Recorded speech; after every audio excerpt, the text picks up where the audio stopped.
We're at stop number 8 on the third map, and this is the plot of Lizzie's great uncle, whose name was either Ladawick or Laudwick. We're not quite sure what was the correct spelling. The sad case of the 3 children who were thrown in a cistern in the house next to the Borden house on 2nd Street, and the suicide of his second wife, Eliza Darling Borden. And they're all in this plot. We're going to walk up and scan some of the graves.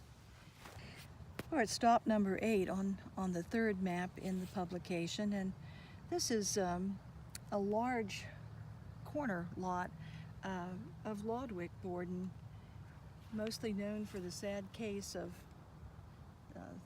his 3 children who were thrown in a cistern down in the cellar of the house next to Lizzie's house on 2nd Street. His second wife, Eliza Darling, threw her 3 children in the cistern and then slit her throat with her husband's straight razor.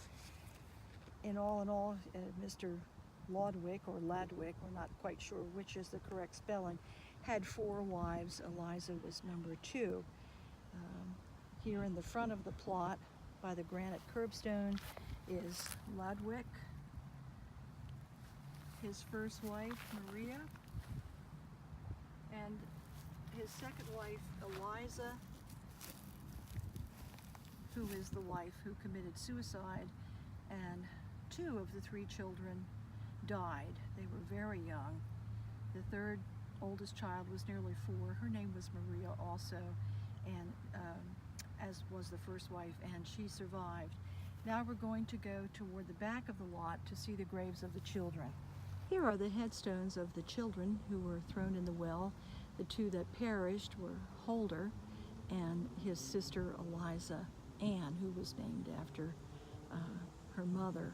Note the date on the stones is 1848, which is the year the tragedy occurred. You can see little Holder was less than a year old, and his sister Eliza was about 2.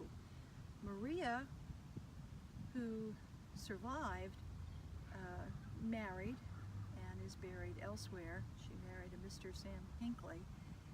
And this came up at Lizzie's trial when there was talk of perhaps insanity in the Borden family.